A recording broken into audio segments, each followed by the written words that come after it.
नवरात्रि तृतीय दिन जितेबाला सारा देश मानुचे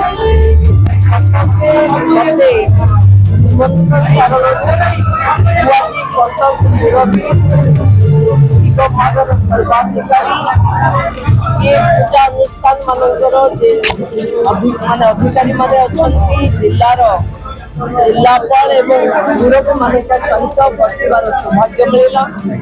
आपने समस्ते जानते कटक गोटे भाईचारार परंपरा को आग को निए एवं कटकर निष्पत्ति मुरबी माने नियंती।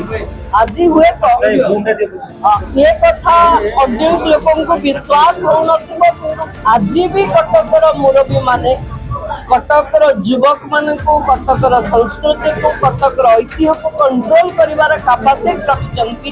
तेणु राज्यर उपमुख्यमंत्री भावे निजको जड़े कटिकिया भावे एथिरे सामिल करिथिबारु एवं मां को आशीर्वाद सारा ओडिशा लोकंको पई मागिला बेले कटक लोकंको मां घंट घोड़े रखंतु ये पूजा को समस्ते कारण बहुत सारा लोक कटक को आसीबे।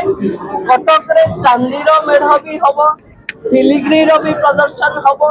टूरिज्म मंत्री भावे मु निश्चित भावे चाहिबी कि अनेक पर्यटक ताको देखिबा को आसे।